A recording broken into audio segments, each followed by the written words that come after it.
माघी पूर्णिमा के दिन संगम पर माघ मेले में जाने और स्नान करने का विशेष महत्व होता है। पुराणों के अनुसार माघ माह में पूर्णिमा के दिन देवता धरती पर आते हैं और गंगा में स्नान करते हैं। इस शुभ संयोग में दान पुण्य और मंत्र से प्रसन्न किया जाता है। पुराणों के अनुसार माघ पूर्णिमा के दिन स्वयं भगवान विष्णु गंगा जल में निवास करते हैं। इस दिन गंगा स्नान करने से विष्णु की कृपा बनी रहती है। धन संपदा लक्ष्मी यश सुख सौभाग्य तथा उत्तम संतान की प्राप्ति होती है। माघ पूर्णिमा पर गंगा तथा अन्य पवित्र नदियों तथा सरोवर तट पर स्नान करके तिलांजलि देना चाहिए तथा पितृ तर्पण करना चाहिए। इस दिन दान दक्षिणा का 32 गुना फल मिलता है, इसलिए इसे माघी पूर्णिमा के अलावा 32वीं पूर्णिमा भी कहते हैं। दान करने से सभी तरह के संकट मिट जाते हैं और जातक मोक्ष को प्राप्त करता है। पूर्णिमा पर माता लक्ष्मी के मंत्रों का जाप करना चाहिए, इससे घर में धन समृद्धि में बढ़ोतरी होती है। इस दिन देवी लक्ष्मी जी को पीले तथा लाल रंग सामग्री अर्पित करने से वे प्रसन्न होती हैं। प्रयाग में माघ मास के अंदर 3 बार स्नान करने से जो फल प्राप्त होता है वह फल पृथ्वी में 10,000 अश्वमेघ यज्ञ करने से भी प्राप्त नहीं होता है। पद्म पुराण में माघ मास के महात्म्य का वर्णन करते हुए कहा गया है कि पूजा करने से भी भगवान श्री हरि को उतना प्रसन्नता नहीं होती जितनी कि माघ महीने में स्नान मात्र से होती है। इसलिए सभी पापों से मुक्ति और भगवान वासुदेव की प्रीति प्राप्त करने के लिए प्रत्येक मनुष्य को माघ स्नान करना चाहिए। पौराणिक कथा के मुताबिक नर्मदा नदी के तट पर शुभव्रत नामक विद्वान ब्राह्मण रहते थे, लेकिन वे काफी लालची थे। इनका लक्ष्य किसी भी तरह धन कमाना था और ऐसा करते करते इस समय से पूर्व ही वृद्ध दिखने लगे और कई बीमारियों की चपेट में आ गए। इस बीच उन्हें अंतर ज्ञान हुआ कि उन्होंने पूरा जीवन तो धन कमाने में बिता दिया, अब जीवन का उद्धार कैसे होगा। इसी क्रम में उन्हें माघ माह में स्नान का महत्व बताने वाले एक श्लोक याद आया। माघ माह में स्नान का महत्व बताने वाला एक श्लोक याद आया। इसके बाद स्नान का संकल्प लेकर ब्राह्मण नर्मदा नदी में स्नान करने लगे। करीब 9 दिनों तक स्नान के बाद उनकी तबीयत ज़्यादा खराब हो गई और मृत्यु का समय आ गया। वे सोच रहे थे कि जीवन में कोई सत्य कार्य न करने के कारण उन्हें नरक का दुख भोगना होगा, लेकिन वास्तव में मात्र 9 दिनों तक माघ मास में स्नान के कारण उन्हें मोक्ष की प्राप्ति हुई। पूर्णिमा तिथि का हिंदू धर्म में विशेष महत्व है। इसे धनदायक और संतानदायक व्रत माना गया है। जो लोग पूरे विधि विधान से पूर्णिमा का व्रत करते हैं और पूर्णिमा के दिन चंद्रमा को अर्घ्य देते हैं, उन पर भगवान विष्णु और माता लक्ष्मी की विशेष कृपा होती है। आइए जानते हैं पूर्णिमा व्रत की कथा। द्वापर युग में एक समय की बात है कि यशोदा जी ने कृष्ण से कहा, हे कृष्ण, तुम सारे संसार के उत्पन्न करता पोषण तथा उसे संहार करता हो। आज कोई ऐसा व्रत मुझसे कहो जिसके करने से मृत्युलोक में स्त्रियां को विधवा होने का भय न रहे तथा यह व्रत सभी मनुष्यों की मनोकामना पूर्ण करने वाला हो। श्री कृष्ण कहने लगे, हे माता, तुमने अति सुंदर प्रश्न किया है। मैं तुमसे ऐसे ही व्रत को सविस्तार कहता हूँ। सौभाग्य की प्राप्ति के लिए स्त्रियों को अर्थात 32 पूर्णिमाओं का व्रत करना चाहिए। इस व्रत को करने से स्त्रियों को सौभाग्य संपत्ति मिलती है। यह व्रत अचल सौभाग्य को देने वाला और भगवान शंकर के प्रति मनुष्य मात्र की भक्ति को बढ़ाने वाला है। यशोदा जी कहने लगी, हे कृष्ण, सर्वप्रथम इस व्रत को मृत्युलोक में किसने किया था, इसके विषय में विस्तार पूर्वक मुझसे कहो। श्री कृष्ण जी कहने लगे कि इस भूमंडल पर एक अत्यंत प्रसिद्ध राजा चंद्रहास से पालित अनेक प्रकार के रत्नों से परिपूर्ण काटिका नाम की एक नगरी थी। वहाँ धनेश्वर नाम का एक ब्राह्मण था और इसकी स्त्री अति सुशील रूपवती थी। दोनों ही उस नगरी में बड़े प्रेम से साथ रहते थे। घर में धन धान्य आदि की कोई कमी नहीं थी। उनको एक बड़ा दुख था, उनके कोई संतान नहीं थी, जिस वजह से वह बहुत दुखी रहते थे। एक दिन एक बड़ा तपस्वी योगी उस नगरी में आया। वह योगी बाकी सभी घरों से भिक्षा मांगकर भोजन किया करता था, लेकिन उस ब्राह्मण के घर से भिक्षा नहीं मांगा करता था। एक दिन योगी गंगा किनारे भिक्षा मांगकर प्रेम पूर्वक खा रहा था कि धनेश्वर ने योगी को यह सब करते देख लिया। सब कार्य किसी प्रकार से देख लिया।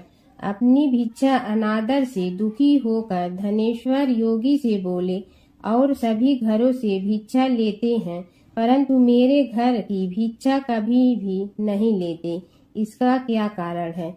योगी कहने लगा कि आपके धर्म हमें इस बात की आज्ञा नहीं देता है, क्योंकि अभी आप गृहस्थ जीवन में एक सुख से वंचित हैं। आपके घर संतान होने पर मैं आपके घर से भी भिक्षा स्वीकार कर लूंगा। उन्होंने कहा कि जिसे संतान नहीं है उसके घर से भिक्षा लेने से मेरे भी पतित हो जाने का भय है। धनेश्वर यह सब बात सुनकर बहुत दुखी हुआ और हाथ जोड़कर योगी के पैरों पर गिर पड़ा तथा दुखी मन से कहने लगा कि आप मुझे संतान प्राप्ति के उपाय बताइए। आप सर्वज्ञ हैं, मुझ पर अवश्य ही यह कृपा कीजिए। धन की मेरे घर में कोई कमी नहीं है, लेकिन मैं संतान न होने के कारण अत्यंत दुखी हूँ। आप मेरे इस दुख का हरण कीजिए। यह सुनकर योगी कहने लगे, तुम चंडी की आराधना करो। घर पहुंचकर उन्होंने यह सारी बात अपनी पत्नी को बताई और खुद वन में चला गया। वन में पहुंचकर उसने चंडी की आराधना की और उपवास किया। चंडी ने 16 दिन उसको सपने में दर्शन दिए और कहा कि हे धनेश्वर, जा तेरे पुत्र होगा, लेकिन उसकी आयु सिर्फ 16 वर्ष होगी। 16 वर्ष की आयु में ही उसकी मृत्यु हो जाएगी।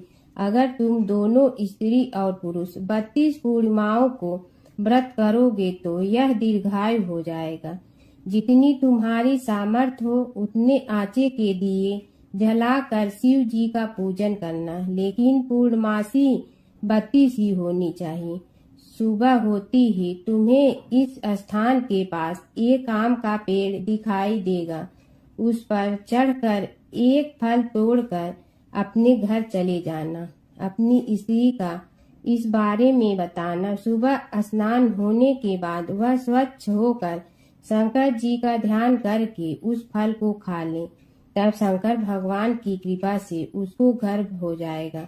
जब ब्राह्मण सुबह उठा तो उसे उस स्थान पर आम का पेड़ दिखाई दिया और वह उससे फल तोड़ने के चढ़ा, लेकिन वह पेड़ पर चढ़ नहीं पा रहा था। यह देखकर उसे बड़ी चिंता हुई। उसने भगवान गणेश की उपासना की और कहा, हे दयानिधि, अपने भक्तों के विघ्नों का नाश करके उनके मंगल कार्य को करने वाले, दुष्ट का नाश करने वाली, रिद्धि सिद्धि देने वाले, आप मुझे इतना बल दे कि मैं अपनी मनोकामना पूरी कर सकूं। इसके बाद वह पेड़ से फल तोड़कर अपनी पत्नी के पास पहुंचा। उसकी पत्नी ने अपने पति के कहे अनुसार इस फल को खा लिया और वह गर्भवती हो गई। देवी की कृपा से उसे बहुत सुंदर पुत्र पैदा हुआ। उसका नाम उन्होंने देवी दास रखा। माता पिता के हर्ष और शोक के साथ वह बालक बढ़ने लगा। भगवान की कृपा से बालक बहुत ही सुंदर था, सुशील और पढ़ाई लिखाई में भी बहुत ही निपुण था। दुर्गा जी के कथा अनुसार उसी माता से 32 पूर्णमासी का व्रत रखा। जैसे ही 16वां वर्ग लगा, दोनों पति पत्नी बहुत दुखी हुए, कहीं उनके पुत्र की मृत्यु न हो जाए। उन्होंने सोचा कि अगर उनके सामने यह सब हुआ तो वह कैसा देख पाएंगे। तभी उन्होंने देवीदास के मामा को बुलाया और 1 वर्ष के लिए देवीदास को काशी में पढ़ने के लिए भेज दिया। 1 वर्ष के बाद उसे वापस लेकर आ जाना। देवीदास अपने माता के साथ एक घोड़े पर सवार होकर चल दिया। उसके मामा को भी यह बात पता नहीं था। दोनों पति पत्नी से 32 पूर्णमासी का व्रत पूरा किया। दूसरी तरफ मामा और भांजा दोनों रात गुजारने के लिए रास्ते में एक गांव में रुके। उस गांव में ब्राह्मण की कन्या का विवाह होने वाला था।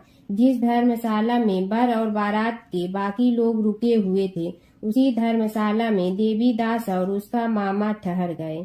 उधर कन्या को तेल आज चढ़ाने के बाद जब लग्न का समय आया तो वर की तबीयत खराब हो गई। वर के पिता ने अपने परिवार वालों से विचार विमर्श करके कहा कि यह देवीदास मेरे पुत्र जैसा ही है, मैं इसके साथ लगन करा दूं और बाद में बाकी सारे काम मेरे बेटे के साथ पूरे हो जाएंगे। ऐसे कहने के बाद वर के पिता देवीदास को मांगने के लिए उसके मामा के पास गए और उन्हीं सारी बात बताई। मामा ने कहा कि कन्यादान में जो कुछ भी मिलेगा वो हमें दे दिया जाए। वर के पिता ने बात स्वीकार कर ली। इसके बाद देवीदास का विवाह कन्या के साथ संपन्न हो गया। इसके बाद वह अपनी पत्नी के साथ भोजन न कर सका और मन में विचार करने लगा कि न जाने यह किसी पत्नी होगी। यह सोचकर उसकी आंखों में आंसू आ गए। तब वधू ने पूछा कि क्या बात है, आप उदास क्यों हैं? तब उसने सारी बातें पत्नी को बता दी। तब कन्या कहने लगी, यह ब्रह्मा विवाद के विपरीत है। आप ही मेरे पति हैं, मैं आपकी पत्नी रहूंगी, किसी अन्य की कभी नहीं। तब देवीदास ने कहा, ऐसा मत करिए, क्योंकि मेरी आय बहुत कम है, मेरे बाद आपका क्या होगा। लेकिन उसकी पत्नी नहीं मानी और बोली, स्वामी आप भोजन कीजिए। दोनों रात में सोने के लिए चले गए। सुबह देवीदास ने पत्नी को 4 नगों से जड़ी एक अंगूठी दी और एक रुमाल दिया और बोला कि हे प्रिय, इसे लो और संकेत समझकर स्थिर चित्त हो जाओ। मेरे मरण और जीवन जानने के लिए एक पुष्प वाटिका बना लो, उसमें सुगंधित वाली एक नव मल्लिका लगा लो, उसको प्रतिदिन जल से सींचा करे और आनंद के साथ खेलो कूदो। जिस समय और जिस दिन मेरा प्राणांत होगा उस दिन यह फूल सूख जाएंगे। जब यह फिर से हरे हो जाए तो जान लेना मैं जीवित हूँ। यह समझाकर वह वहां से चला गया। इसके बाद वह जब वर और बाकी बाराती मंडप में आए तो कन्या ने उसे देखकर कहा कि ये मेरे पति नहीं है, मेरे पति वह हैं जिनके साथ रात में विवाद हुआ है, इसके साथ मेरा विवाह नहीं हुआ है। अगर यह वही है तो यह बताए कि मैंने इसके क्या दिए हैं। साथ ही कन्यादान के समय को आभूषण मिले उन्हें दिखाए। कन्या की ये सारी बातें सुनकर वह कहने लगा कि मैं यह सब नहीं जानता। इसके बाद सारी बारात भी अपमानित होकर लौट गई। भगवान कृष्ण बोले, हे माता, इस प्रकार देवीदास काशी चला गया। कुछ समय जब बीत गया तो एक सर्प उसको डसने के लिए वहां आया, लेकिन वह उसको काट नहीं पाया, क्योंकि उसकी माता ने पहले ही 32 पूर्णिमा का व्रत कर लिए थे।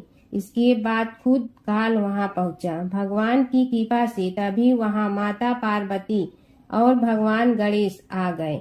देवीदास को मूर्छित दशा में देखकर माता पार्वती ने भगवान शिव से प्रार्थना की, महाराज, इस बालक की माता ने पहले ही 32 पूर्णिमा के व्रत कर लिए हैं, आप इसको प्राण दे। भगवान शिव ने माता पार्वती के कहने पर उसे प्राण दान दे दिया। उधर उसकी पत्नी उसके काल की प्रतीक्षा कर रही थी। उसकी पत्नी ने जाकर देखा कि पुष्प और पात्र दोनों ही नहीं है तो उसको बहुत आश्चर्य हुआ, और जब उसने देखा कि पुष्प वाटिका फिर से हरी हो गई तो वह समझ गई कि उसका पति जिंदा हो गया है। इसके बाद वह बहुत ही प्रसन्न होकर अपने पिता से कहने लगी कि मेरे पति जीवित हैं, उनको ढूंढिए। जब 16वां वर्ष व्यतीत हो गया तो देवी दास भी अपने मामा के साथ काशी चल दिया। इधर उसकी पत्नी के परिवार वाले उसे ढूंढने के लिए जा रहे थे कि उन्होंने देखा कि देवी दास और उसका मामा उधर ही आ रहे थे। उसको देखकर उनके ससुर बहुत प्रसन्न हुए और उसे अपने घर ले आए। वहाँ सारा वर्ग इकट्ठा हो गया और कन्या ने भी उसे पहचान लिया। देवी दास ने इसके बाद अपनी पत्नी और मामा को लेकर वहाँ से चल दिया। उसके ससुर ने भी उसे बहुत धन दहेज दिया। जब वह अपने घर की तरफ चल रहा था तो उसके माता पिता को लोगों ने खबर कर दी, तुम्हारा पुत्र देवी दास अपनी पत्नी और मामा के साथ आ रहा है। ऐसा समाचार सुनकर पहले तो उन्हें विश्वास नहीं हुआ, लेकिन जब देवी दास आया और उसने अपने माता पिता के पैर छुए तो देवी दास के माता पिता ने उनका माथा चूमा और दोनों को अपने सीने से लगा लिया। दोनों को आने की खुशी से धनेश्वर ने बहुत दान दक्षिणा ब्राह्मणों को दे दिया। श्री कृष्ण जी कहने लगे कि इस तरह धनेश्वर को 32 पूर्णिमा का व्रत के प्रभाव से संतान प्राप्त हुई। जो स्त्रियां इस व्रत को करती हैं वह जन्म जन्मांतर तक वैधव्य का दुख नहीं भोगती हैं और सदैव सौभाग्यवती रहती हैं। यह मेरा वचन है। यह व्रत संतान देने वाला और सभी मनोकामना को पूर्ण करने वाला है। एक समय की बात है कि विष्णु भगवान का विवाह लक्ष्मी जी के साथ निश्चित हो गया। विवाह की तैयारी होने लगी। सभी देवताओं को निमंत्रण भेजे गए, परंतु गणेश जी को निमंत्रण नहीं दिया। कारण जो भी रहा हो, अब भगवान विष्णु की बारात जाने का समय आ गया। सभी देवता अपनी पत्नियों के साथ विवाह समारोह में आए। उन सब ने देखा कि गणेश जी कहीं दिखाई नहीं दे रहे हैं। तब वे आपस में चर्चा करने लगे कि क्या गणेश जी को कोई न्योता नहीं दिया है या स्वयं गणेश जी ही नहीं आए हैं। सभी को इस बात पर आश्चर्य होने लगा। तभी सब ने विचार किया कि विष्णु भगवान से ही इसका कारण पूछा जाए। विष्णु भगवान से पूछने पर उन्होंने कहा कि हमने गणेश जी के पिता भोलेनाथ महादेव को न्योता भेजा है। यदि गणेश जी अपने पिता के साथ आना चाहते हैं तो आ जाते, अलग से न्योता देने की कोई आवश्यकता भी नहीं थी। दूसरी बात यह है कि उनको 1.25 मन मूंग, 1.25 मन चावल, 1.25 मन घी और 1.25 मन लड्डू का भोजन दिन भर में चाहिए। यदि गणेश जी नहीं आएंगे तो कोई बात नहीं, दूसरे के घर जाकर इतना सारा खाना पीना अच्छा भी नहीं लगता। इतनी वार्ता कर ही रहे थे कि किसी एक ने सुझाव दिया, यदि गणेश जी आ भी जाए तो उनके द्वारपाल बनाकर बैठा देंगे कि आप घर की याद रखना। आप तो चूहे पर बैठकर धीरे धीरे चलोगे तो बारात से बहुत पीछे रह जाओगे। यह सुझाव भी सबको पसंद आ गया तो विष्णु भगवान ने भी अपनी सहमति दे दी। होना क्या था कि इतने में गणेश जी वहां आ पहुंचे और उन्हें समझा बुझाकर घर की रखवाली करने बैठा दिया गया। बारात चल रही थी, तब नारद जी ने देखा कि गणेश जी तो दरवाजे पर ही बैठे हुए हैं, तो वे गणेश जी के पास गए और रुकने का कारण पूछा। गणेश जी कहने लगे कि विष्णु भगवान ने मेरा बहुत अपमान किया है। नारद जी ने कहने लगे कि अपनी मूसक देना को आगे भेज दे तो वह रास्ता खोद देगी, जिससे उनके वाहन धरती में धंस जाएंगे। तब आपको सम्मान पूर्वक बुलाना पड़ेगा। अब तो गणेश जी ने अपनी मूसक सेना जल्दी से आगे भेज दी और सेना ने जमीन पोली कर दी। जब बारात वहां से निकली तो रथों के पहिए धरती में धंस गए। लाख कोशिश करे परंतु पहिए नहीं निकले। सभी ने अपने अपने उपाय किए परंतु पहिए तो नहीं निकले, बल्कि जगह जगह से टूट गए। किसी की समझ में नहीं आ रहा था कि अब क्या किया जाए। तब तो नारद जी ने कहा, आप लोगों ने गणेश जी का अपमान करके अच्छा नहीं किया। यदि उन्हें मना कर लाया जाए तो आपका कार्य सिद्ध हो सकता है और यह संकट टल सकता है। शंकर भगवान ने अपने दूत नंदी को भेजा और वे गणेश जी को लेकर आए। गणेश जी का आदर सम्मान के साथ पूजन किया। तब कहीं रथ के पहिए निकले। अब रथ के पहिए निकल के परंतु टूट फूट गए तो उन्हें सुधारे गए। पास के खेत में खाती काम कर रहा था, उसे बुलाया गया। खाती अपना कार्य करने के पहले श्री गणेशाय नमः कहकर गणेश जी की वंदना मन ही मन करने लगा। देखते ही देखते खाती ने सभी पहियों को ठीक कर दिया। तब खाती कहने लगा कि हे देवताओं, आपने सर्वप्रथम गणेश जी को नहीं मनाया होगा और न ही उनकी पूजन की होगी, इसीलिए तो आपके साथ यह संकट आया है। हम तो मूर्ख अज्ञानी हैं, फिर भी पहले गणेश जी को पूजते हैं, उनका ध्यान करते हैं। आप लोग तो देवतागण हैं, फिर भी आप गणेश जी को कैसे भूल गए? अब आप लोग भगवान श्री गणेश जी की जय बोल कर जाएं तो आपके सब काम बन जाएंगे और संकट कट जाएंगे। ऐसा कहते हुए बारात वहां से चल दी और विष्णु भगवान को लक्ष्मी जी के साथ विवाह संपन्न करा के सभी सकुशल घर लौट आए। हे गणेश जी महाराज, आपने विष्णु को जैसे कारज सारियो ऐसे कारज सबको सिद्ध कर जो। बोलो गजानन भगवान की जय। विष्णु भगवान की कथा। एक नगर में एक सेठ व एक सेठानी रहते थे और सेठानी रोज विष्णु भगवान की पूजा करती थी। सेठ को उसका पूजा करना बिल्कुल अच्छा नहीं लगता था। इसी वजह से एक दिन सेठ ने सेठानी को घर से निकाल दिया। घर से निकलने पर वह जंगल की ओर गई तो देखा 4 आदमी मिट्टी खोदने का काम कर रहे थे। उसने कहा कि मुझे नौकरी पर रख लो। उन्होंने उसे रख लिया, लेकिन मिट्टी खोदने से सेठानी के हाथों में छाले पड़ गए और उसके बाल भी उड़ गए। वह आदमी कहते हैं कि बहन, लगता है तुम किसी अच्छे घर की महिला हो, तुम्हें काम करने की आदत नहीं है। तुम ये काम रहने दो और हमारे घर का काम कर लिया करो। वह चारों आदमी उसे अपने साथ घर ले गए और वह 4 मुट्ठी अनाज लाते और सभी बांट कर खा लेते। एक दिन सेठानी ने कहा कि कल से 8 मुट्ठी अनाज लाना। अगले दिन वह 8 मुट्ठी अनाज लाए और सेठानी पड़ोसन से आग मांग लाई।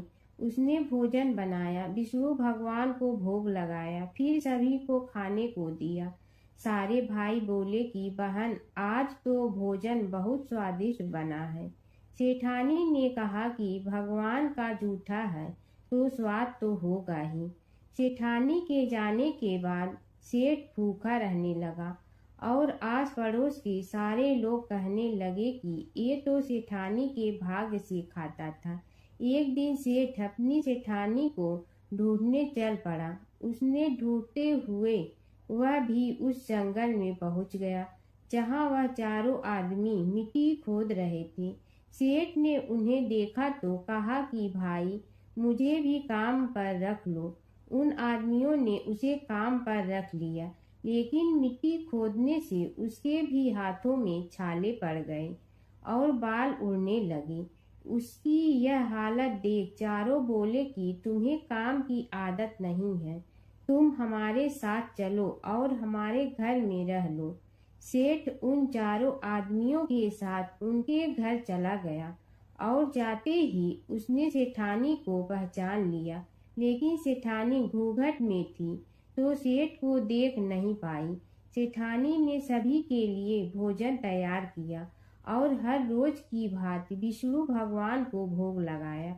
उसने उन चारों भाइयों को भोजन परोस दिया, लेकिन जैसे ही वह सेठ को भोजन देने लगी तो विष्णु भगवान ने उसका हाथ पकड़ लिया। भाई बोले कि बहन, ये तुम क्या कर रही हो? वह बोली, मैं कुछ नहीं कर रही हूँ, मेरा हाथ तो विष्णु भगवान ने पकड़ लिया है। भाई बोले, हमें भी विष्णु भगवान के दर्शन कराओ। उसने भगवान से प्रार्थना की तो विष्णु जी प्रकट हो गए। सभी ने दर्शन किए। सेठ ने सेठानी से क्षमा मांगी और सेठानी को साथ चलने को कहा। भाइयों ने अपनी बहन को बहुत सा धन देकर विदा किया। जब सेठानी के साथ सेठ भी भगवान विष्णु की पूजा करने लगा और उनके परिणाम से उनका घर अन्न धन से भर गया। जमुना की कहानी। प्राचीन समय में एक गांव था जिसमें दो बहनें रहा करती थी। एक बहन का नाम गंगा था तो दूसरी बहन का नाम जमुना था। एक बार दोनों बहनें एक साहूकार के खेत से गुजर रही थी तो जमुना ने 13 दाने जौ के तोड़ लिए, जिसे देख गंगा बोली कि तुझे तो ग्रहण लग गया, तूने चोरी की है। इस पर जमुना बोली कि अब मेरा ग्रहण कैसे धुलेगा। गंगा ने कहा कि तुझे 12 साल तक साहूकार के यहाँ नौकरी करनी पड़ेगी, तभी तेरा पाप धुलेगा और ग्रहण से मुक्ति मिलेगी।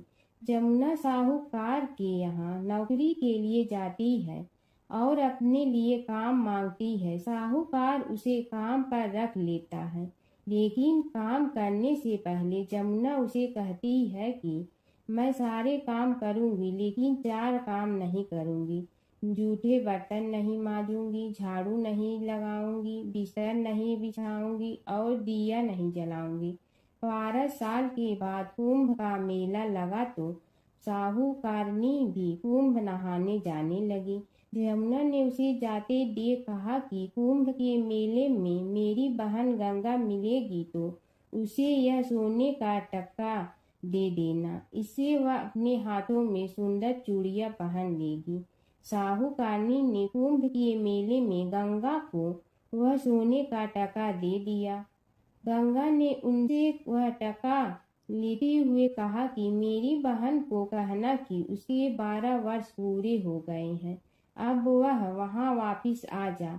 साहूकार व साहूकारनी वापिस घर आए तब जमुना मटके में पानी भर रही थी। दोनों जमुना से बोले कि हमने सोने का वह टका तेरी बहन गंगा को दे दिया था और उसने कहा है कि तेरे 12 वर्ष पूरे हो गए हैं, इसलिए अब तुम वापिस जाओ। यह समाचार सुनते ही जमुना सहस्त्र धारा में बदल गई और बहने लगी। जमुना जी का यह रूप देखकर साहूकार और साहूकारनी परेशान हो गई थी। हमारे घर में जमुना माता ने काम किया, हमें तो अब ग्रहण लग गया है, हम यह ग्रहण कैसे उतारेंगे। जमुना भागकर गंगा माता के पास चली गई। गंगा ने जमुना से पूछा कि तुम साहूकारनी से कुछ कहकर आई हो या ऐसे ही बिना बताए आ गई। तब जमुना बोली कि मैं तो कुछ भी बताकर नहीं आई हूँ। गंगा ने कहा कि जा उन्हें धीरज दे आ, नहीं तो उन्हें जीवन भर असंतोष ही रहेगा।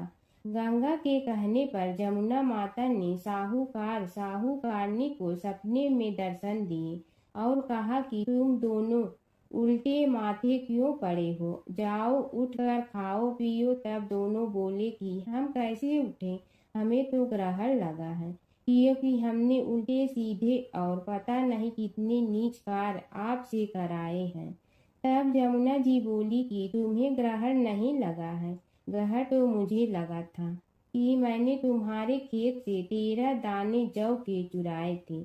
मैं तो अपना ग्रहण उतारने तुम्हारे घर आई थी। मेरा ग्रहण तुम्हारे घर में 12 वर्ष तक रहने से उतर गया है और मेरी मुक्ति हो गई है। जमुना जी ने कहा कि तुम्हें कोई ग्रहण नहीं लगा है, उल्टे मेरे 12 वर्ष तक यहाँ रहने से तुम्हारी भी मुक्ति हो गई है। यह कहकर जमुना जी स्वप्न से चली गई। दोनों उठकर देखते हैं कि उनके घर में पहले से भी अधिक धन हो गया है। हे जमुना माता, जैसे आपने साहूकार व साहूकारनी की मुक्ति कराई, वैसे ही आप अपने सभी भक्तों की करना है। माता सीता की कथा। यह कहानी सीता माता कहती थी और श्री राम इसे सुना करते थे। एक दिन श्री राम भगवान को किसी काम के लिए बाहर जाना पड़ा तो सीता माता कहने लगी कि भगवान, मेरा तो 12 वर्ष का नित्य नियम है, अब आप बाहर जाएंगे तो मैं अपनी कहानी किसे सुनाऊंगी। श्री राम ने कहा कि तुम कुएं की पाल पर जाकर बैठ जाना और वहां जो औरतें पानी भरने आएंगी उन्हें अपनी कहानी सुना देना। सीता माता कुएं की पाल पर जाकर बैठ जाती हैं। एक स्त्री आई, उसने रेशम की जड़ी की साड़ी पहन रखी थी और सोने का घड़ा ले रखा था। सीता माता उसे देख कहती हैं कि बहन, मेरा 12 वर्ष का नितनेम सुन लो। पर वह स्त्री बोली कि मैं तुम्हारा नितनेम सुनूंगी तो मुझे घर जाने में देरी हो जाएगी और मेरी सास मुझसे लड़ेंगी। उसने कहानी नहीं सुनी और चली गई। उसकी रेशम जड़ी की साड़ी फट गई। सोने का घड़ा मिट्टी के घड़े में बदल गया। सास ने देखा तो पूछा कि ये किसका दोष अपने सिर लेकर आ गई है। बहू ने कहा कि कुएं पर एक औरत बैठी थी। उसने कहानी सुनने के लिए कहा, लेकिन मैंने सुनी नहीं, जिसका यह फल मिला है। बहू की बात सुनकर अगले दिन वही साड़ी और घड़ा लेकर सास कुएं की पाल पर गई। सास को वहीं माता सीता बैठी मिली तो माता सीता ने कहा कि बहन, मेरी कहानी सुन लीजिए। सास बोली कि एक बार छोड़, मैं तो 4 बार कहानी सुन लूंगी। राम आए लक्ष्मण आए, देश के पुजारी आए, नित नेम का नेम लाए, आओ राम बैठो राम। तपी रसोई जियो राम, माखन मिश्री खाओ राम। दूध बतासा पियो राम, सूत के पलका मोठो राम। साल दुसाला पोठो राम, साल दुसाला ओढ़ो राम। जब बोलो जब राम ही राम, राम संवारे सबके काम। खाली घर भंडार भरेंगे, सबका बेड़ा पार करेंगे। श्री राम जय राम जय जय राम। सास बोली कि बहन, कहानी तो बहुत अच्छी लगी। कहानी सुनकर सास घर चली गई और उसकी साड़ी फिर से रेशम जड़ी की बन गई। मिट्टी का घड़ा फिर सोने के घड़े में बदल गया। बहू कहने लगी, सासू माँ, आपने ये सब कैसे किया? सास ने कहा कि बहू, तू दोष लगा के आई थी और मैं अब दोष उतार कर आ रही हूँ। बहू ने फिर पूछा कि वह कुएं वाली स्त्री कौन है? सास बोली कि वे सीता माता थी। वे पुराने से नया कर देती हैं, खाली घर में भंडार भर देती हैं। वह लक्ष्मी जी का वास घर में कर देती हैं। आदमी की जो भी इच्छा हो उसे पूरा कर देती हैं।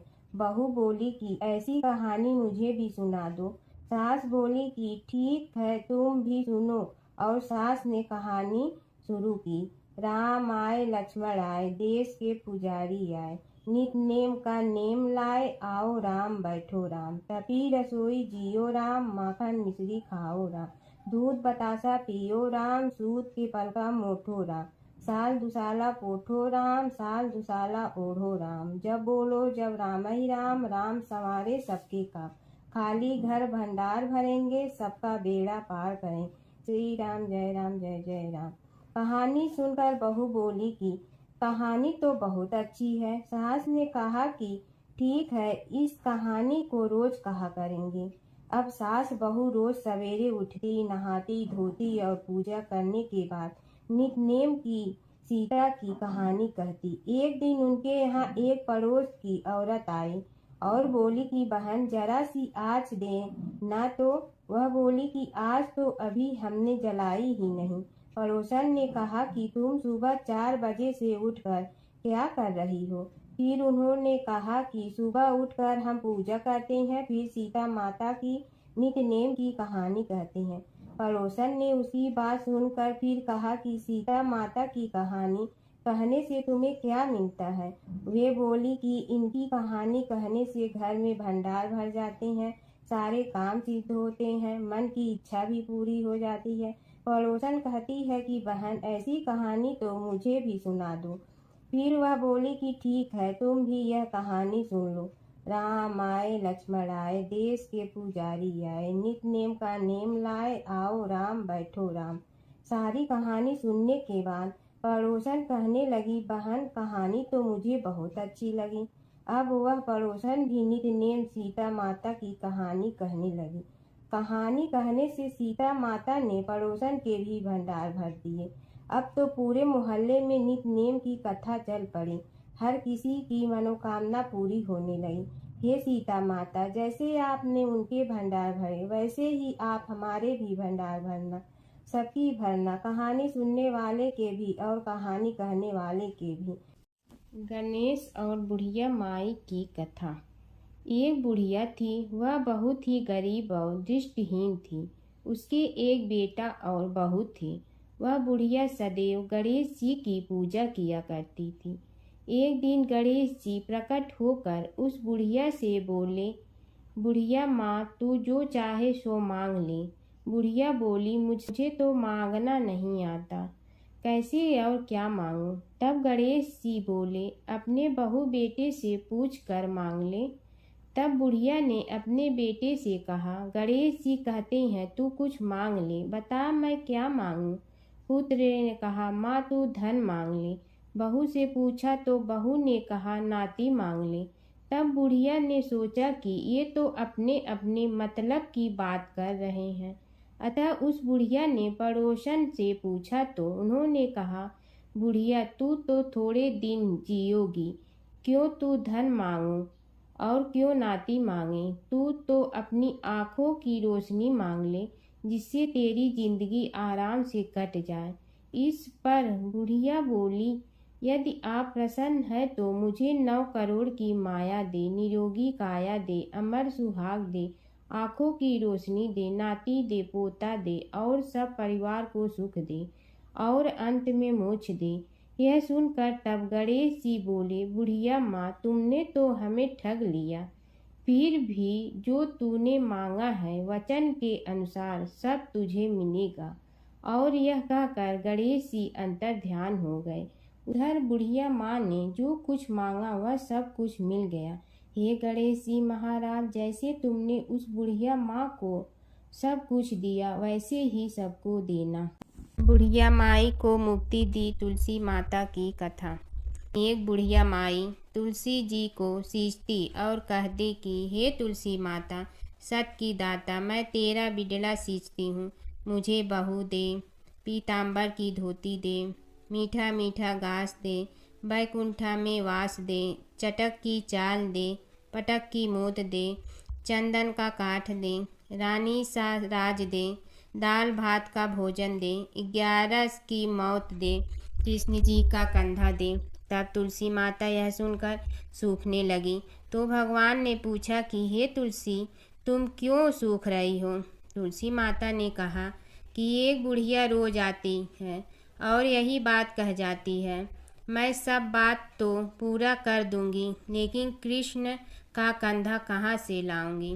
तो भगवान बोले, जब वो मरेगी तो मैं अपने आप कंधा दे आऊँगा, तू बुढ़िया माई से कह देना। जब बुढ़िया माई मर गई, सब लोग आ गए। जब माई को ले जाने लगे तो वह किसी से न उठी। तब भगवान एक 12 बरस के बालक का रूप धारण करके आए। बालक ने कहा, मैं कान में एक बात कहूँगा तो बुढ़िया माई उठ जाएगी। बालक ने कान में कहा, बुढ़िया माई मन की निकाल ले, पीताम्बर की धोती ले, मीठा मीठा घास ले, बैकुंठा का वास ले, चटक की चाल ले, पटक की मोत ले, कृष्ण जी का कंधा ले। यह सुनकर बुढ़िया माई हल्की हो गई। भगवान ने कंधा दिया और बुढ़िया माई को मुक्ति मिल गई। हे तुलसी माता, जैसे बुढ़िया माई को मुक्ति दी वैसे सबको देना। बसेरे की कहानी। किसी गांव में एक भाट व एक जाट रहता था। दोनों में घनिष्ठ मित्रता थी। एक बार जाट अपनी बहन के घर जाने को तैयार हुआ तो भाट अपनी ससुराल जाने को तैयार हुआ। दोनों साथ चल पड़े तो रास्ते में रुककर एक कुएं की मुंडेर पर बैठ गए। जाट ने भाट से कहा कि नगर बसेरा कर लेते हैं। इस पर भाट बोला कि तू ही नगर बसेरा कर ले, मैं तो अपनी ससुराल जा रहा हूँ, वहाँ खूब खातिर होगी मेरी, तू कर ले नगर बसेरा। जाट वहीं कुएं के पास बैठ पानी की घंटी और चावल का दाना लेकर नगर बसेरा करने लगा। नगर बसेरा करने के साथ जाट कहने लगा कि नगर बसेरा जो करे सो मल धोवे पाँव, ताता माड़ा तापसी देगी मेरी माँ, माँ देगी मावसी तेगी द्वारका का वास, मीठा मीठा घास वृंदावन का वास, 5 कुल्ठी छठी रास, मेरी जीवड़ो श्री कृष्ण के पास, डालूं पानी हो जाए घी, झट से निकल जाए मेरा जी। यह सब कर कर के वह जाट बहन के पास चल पड़ा। जाट की बहन ने भाई के आने पर उसकी खातिर की खीबूरा के साथ भाई को जिमाया। दोनों ने बैठकर ढेर सारी बातें की। इधर भाट अपने ससुराल पहुंचा तो वहां आग लगी हुई थी। आग बुझाने वह भी लग गया, जिसमें हाथ मुंह भी काले हो गए और खुद भी थोड़ा सुलझ गया। ना रोटी ना पानी के लिए ही किसी ने पूछा। एक पड़ोसन आई तो उसने भाट की सास को कहा कि जमाई आया है, जरा उस आओ भगत कर लो। बुढ़िया बोली कि सब कुछ तो जल गया है, अब कहाँ से आओ भगत करूं। तब पड़ोसन ने ही भाट को एक रोटी के साथ छाछ दी। उसने वही खाकर गुजारा किया। शाम को दोनों फिर घर की ओर चल पड़े और रास्ते में मिल गए और एक दूसरे का हाल पूछा। भाट बोला कि मेरी ससुराल में तो आग लगी हुई थी, आग बुझाते मैं खुद काला हो गया हूँ, ना रोटी मिली ना पानी। जाट बोला कि मेरी तो बहुत खातिर हुई। फिर बोला कि मैंने कहा था ना कि नगर बसेरा कर ले, अब कर ले। लेकिन भाट ने फिर मना कर दिया। कहने लगा कि चाहे रोटी दे या न दे, तेरी तो माँ है, दही चूरमा का पेड़ा धरा पाएगा। भाट ने फिर नगर बसेरा नहीं किया, जाट ने कर लिया। नगर बसेरा जो करे सो मल धोए पाँव, ताता मारा तापसी देगी मेरी माँ।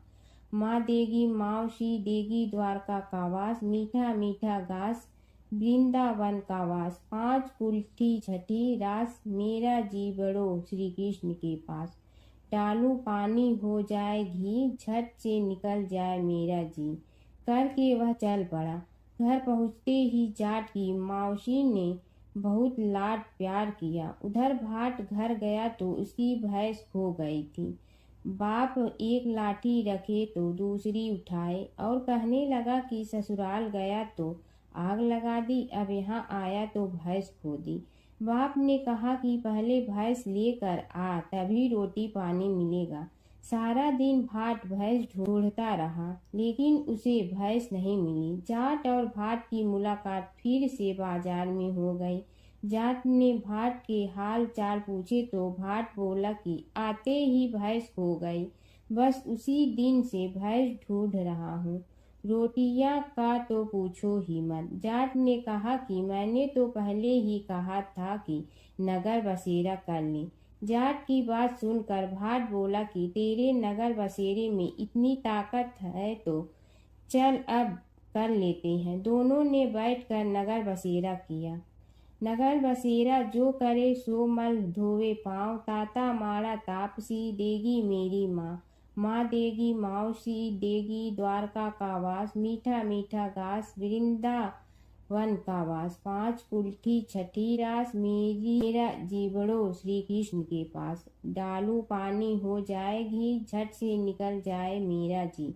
दोनों के नगर बसेरा करने पर भाट जैसे ही आगे बढ़ा तो उसकी खोई भैंस मिल गई, जिसे लेकर घर पहुंचा। घर पहुंचते ही माँ ने कहा कि लड़के को आते ही घर से निकाल दिया, सारे दिन से ये भूखा प्यासा भटक रहा है।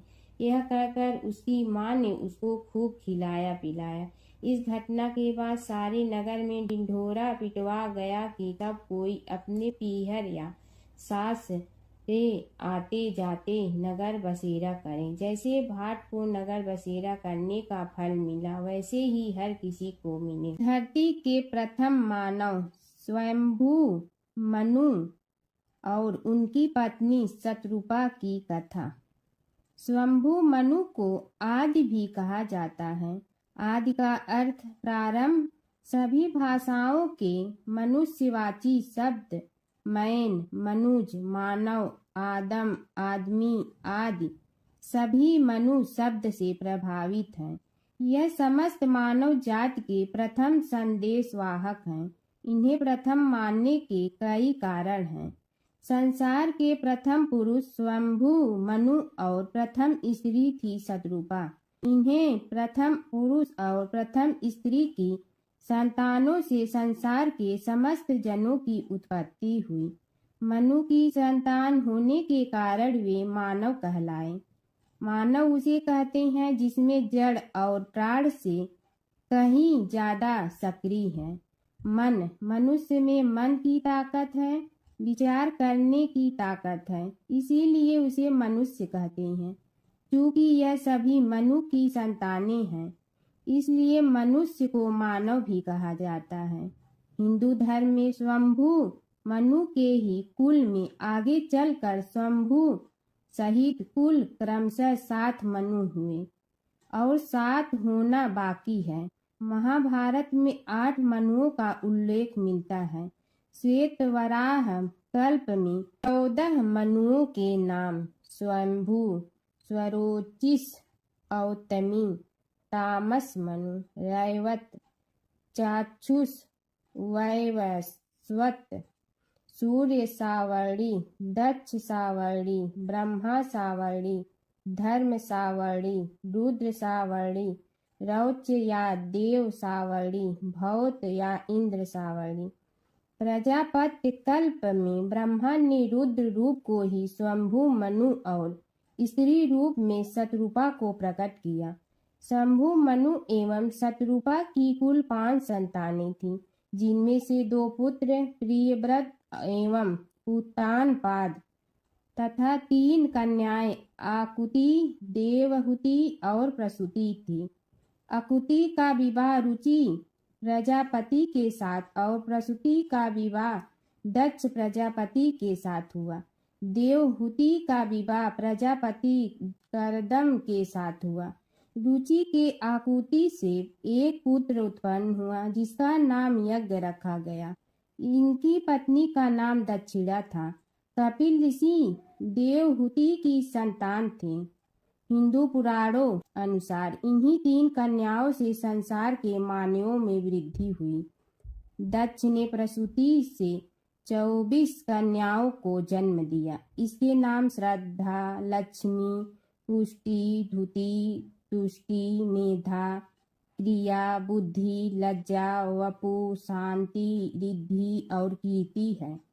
13 का विवाह धर्म से किया और फिर भृगु से ख्याति का, शिव से सती का, मरीचि से संभूति का, अंगिरा से स्मृति का, पुलस्त्य से प्रीति का, पुलह से क्षमा का, कृति से सन्नति का, अति से अनसुईया का, वशिष्ठ से ऊर्जा का, वह से स्वाह का तथा पितरों से स्वधा का विवाह किया।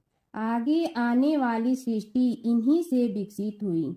2 पुत्र प्रियव्रत और उत्तानपाद। उत्तानपाद की सुनीति और सुरुचि नामक 2 पत्नी थीं।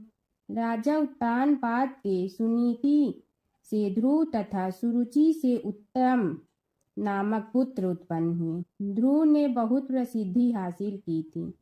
स्वयंभू मनु के दूसरे पुत्र प्रियव्रत ने विश्वकर्मा की पुत्री बहिष्मति से विवाह किया था, जिनसे आग, निद्र, यज्ञबाहु, मेधातिथि आदि 10 पुत्र उत्पन्न हुए। प्रियव्रत की दूसरी पत्नी से उत्तम, तामस और रैवत ये 3 पुत्र उत्पन्न हुए, जो अपने नाम वाले मनवंतरों के अधिपति हुए। महाराज प्रियव्रत के 10 पुत्रों में से कवि, महावीर तथा सवन ये 3 नैष्ठिक ब्रह्मचारी थे और उन्होंने संन्यास धर्म ग्रहण किया था। महाराज मनु ने बहुत दिनों तक इस सप्तद्वीपवती पृथ्वी पर राज्य किया। उनके राज में प्रजा बहुत सुखी थी। इन्हीं ने मनु स्मृति की रचना की थी, जो मूल रूप में नहीं मिलती। उसके अर्थ का अनर्थ ही होता रहा है। उस काल में वर्ण का अर्थ रंग होता था और आज जाति।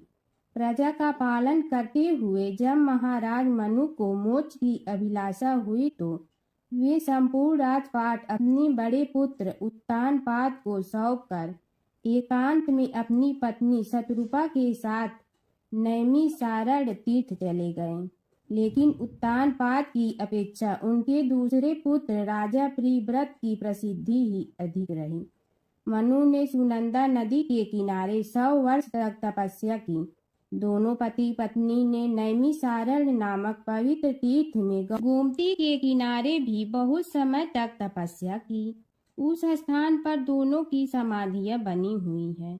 स्वयंभू मनु के काल के ऋषि मरीचि, अत्रि, अंगिरस, पुलह, ऋतु, सत्य और वशिष्ठ हुए। राजा मनु सहित उक्त ऋषियों ने ही मानव को सभ्य, सुविधा संपन्न, धर्म साध्य और सुसंस्कृत बनाने का कार्य किया।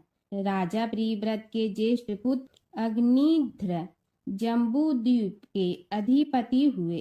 अग्निध्र के 9 पुत्र जम्बूद्वीप के 9 खंडों के स्वामी माने गए हैं, जिनके नाम उन्हीं के नामों के अनुसार हिला वृत्त वर्ष, भद्रास वर्ष, केतुमाल वर्ष, कुरु वर्ष, हिरण्मय वर्ष, रम्यक वर्ष, हरि वर्ष, किंग पुरुष वर्ष और हिमालय से लेकर समुद्र के भूभाग को नाभि खंड कहते हैं। नाभि और कुरु ये दोनों वर्ष धनुष की आकृति वाले बताए गए हैं।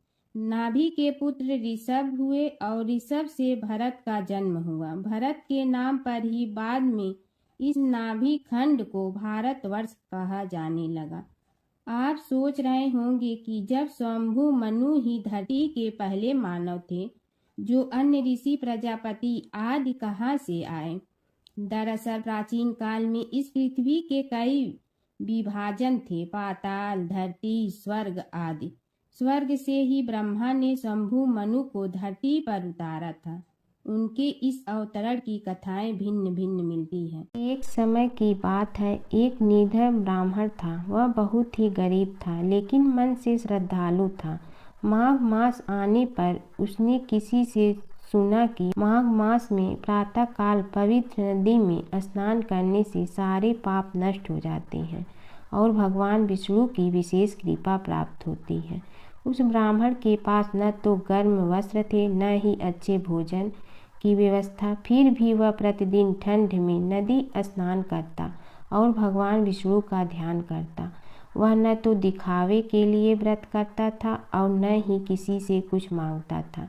एक दिन भगवान विष्णु वृद्ध ब्राह्मण के वेश में उसके पास आए और उसकी परीक्षा ली। ब्राह्मण ने अपने थोड़े से भोजन में से भी उन्हें प्रसाद स्वरूप दे दिया। उसकी निस्वार्थ भक्ति और माघ मास के नियमों से प्रसन्न होकर भगवान विष्णु ने उसे दर्शन दिए। भगवान ने कहा, हे ब्राह्मण, माघ मास में श्रद्धा से किया गया स्नान, दान और भक्ति कभी व्यर्थ नहीं जाती। इसके बाद ब्राह्मण के सारे कष्ट दूर हो गए और अंत में उसे विष्णु लोक की प्राप्ति हुई। सत्यभामा और तुलसी की कथा। एक बार नारद मुनि ने सत्यभामा से कहा कि यदि वे कृष्ण को अगले जन्म में भी पति के रूप में पाना चाहती हैं तो उन्हें कृष्ण को दान करना होगा। सत्यभामा ने कृष्ण को दान कर दिया। फिर जब नारद मुनि कृष्ण को ले जाने लगे तो अन्य रानियों ने उन्हें रोक लिया। नारद मुनि ने कहा कि यदि वे कृष्ण के वजन के बराबर धन दे तो वे कृष्ण को छोड़ देंगे। रानियों ने अपनी सारी संपत्ति दी, लेकिन कृष्ण का पलड़ा भारी रहा। अंत में रुक्मिणी ने तुलसी का एक पत्ता रखा और पलड़ा बराबर हो गया। इस घटना के बाद कृष्ण तुलसी धारण करते हैं। एक समय की बात है, एक भाई बहन रहते थे। बहन का नियम था कि वह अपने भाई का चेहरा देखते ही खाना खाती थी। हर रोज वह सुबह उठती थी और जल्दी जल्दी सारा काम करके अपने भाई का मुंह देखने के लिए उसके घर जाती थी। एक दिन रास्ते में एक पीपल के नीचे गणेश जी की मूर्ति रखी थी। उसने भगवान के सामने हाथ जोड़कर कहा कि मेरे जैसा अमर सुहाग और मेरे जैसा अमर पीहर सबको दीजिए। यह कहकर वह आगे बढ़ जाती है। जंगल के झाड़ियों के कांटे उसके पैरों में चुभा करते थे। एक दिन भाई के घर पहुंची और भाई का मुंह देख कर बैठ गई। तो भाभी ने पूछा, पैरों में क्या हो गया है? यह सुनकर उसने भाभी को जवाब दिया कि रास्ते में जंगल के झाड़ियों के गिरे हुए कांटे पांव में चुभ गए हैं। जब वह वापस अपने घर आ जाए तब भाभी ने अपने पति से कहा कि रास्ते को साफ करवा दो, आपकी बहन के पांव में बहुत सारे कांटा चुभ गए हैं। भाई ने तब कुल्हाड़ी लेकर सारी झाड़ियों को काटकर रास्ता साफ कर दिया, जिससे गणेश जी का स्थान भी वहां से हट गया। यह देखकर भगवान गुस्सा हो गए और उसके भाई के प्राण हर लिए। लोग अंतिम संस्कार के लिए जब भाई को ले जा रहे थे तब उसकी भाभी रोते हुए लोगों से कही, थोड़ी देर रुक जाओ, उसकी बहन आने वाली है, वह अपने भाई का मुंह देखे बिना नहीं रह सकती है, उसका यह नियम है। तब लोगों ने कहा, आज तो देख लेगी पर कल कैसे देखेगी? रोज दिन की तरह बहन अपने भाई का मुंह देखने के लिए जंगल में निकली। तब जंगल में उसने देखा कि सारा रास्ता साफ किया हुआ है। जब वह आगे बढ़ी तो उसने देखा कि सिद्धि विनायक को भी वहां से हटा दिया गया है। तब उसने जाने से पहले गणेश जी को एक अच्छे स्थान पर रखकर उन्हें स्थान दिया और हाथ जोड़कर बोली, भगवान, मेरे जैसा अमर सुहाग और मेरे जैसा अमर पीहर सबको देना। और फिर बोलकर आगे निकल गई। भगवान सोचने लगे, अगर इसकी नहीं सुनी तो हमें कौन मानेगा, हमें कौन पूजेगा? तब सिद्धि विनायक ने उसे आवाज दी, बेटी, इस खेजड़ी की 7 पत्तियां लेकर जा और उसे कच्चे दूध में धोकर भाई के ऊपर छींटा मार देना, वह उठकर बैठ जाएगा। यह सुनकर जब पीछे मुड़ी तो वहां कोई नहीं था। फिर वह यह सोचने लगी कि ठीक है, जैसा सुना वैसा कर लेती हूँ। फिर वह 7 खेजड़ी की पत्तियां लेकर अपने भाई के घर पहुंची। उसने देखा वहां कई लोग बैठे हुए हैं। भाभी बैठी रो रही है और भाई की लाश रखी है। तब उसने पत्तियों को बताए हुए नियम के तहत भाई के ऊपर इस्तेमाल किया। तब भाई उठकर बैठ गया। भाई बोला बहन से, मुझे बहुत ही गहरी नींद आ गई थी। तब बहन बोली, यह नींद किसी दुश्मन को भी न आए, और उसने सारी बात अपने भाई को बता दी। ओम जय जगदीश हरे, स्वामी जय जगदीश हरे, भक्त जनों के संकट क्षण में दूर करे। ओम जय जगदीश हरे, जो ध्यावे फल पावे, दुख बिन से मन का, सुख संपत्ति घर आवे, कष्ट मिटे तन का।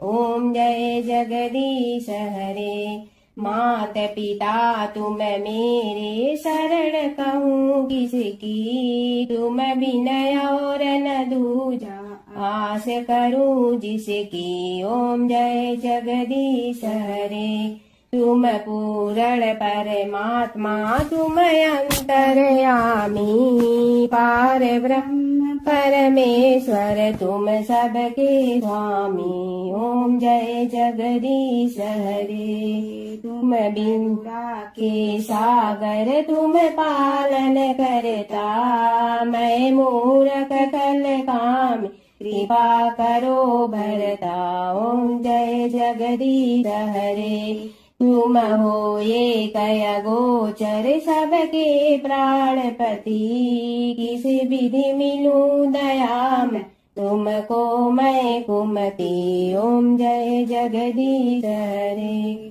दीन बंधु दुख हरता, तुम रक्षक मेरे, अपने हाथ उठाओ, द्वार पड़ा तेरे। ओम जय जगदीश हरे, विषय विकार मिटा, पाप हरो देवा, श्रद्धा भक्ति बढ़ाओ, संतन की सेवा। ओम जय जगदीश हरे, तन मन धन सब तेरा, स्वामी सब कुछ है तेरा। तेरा तुझको अर्पण क्या लागे मेरा। ओम जय जगदीश हरे, जय जगदीश हरे, स्वामी जय जगदीश हरे। भक्त जनों के संकट क्षण में दूर करे। ओम जय जगदीश हरे, स्वामी जय जगदीश हरे।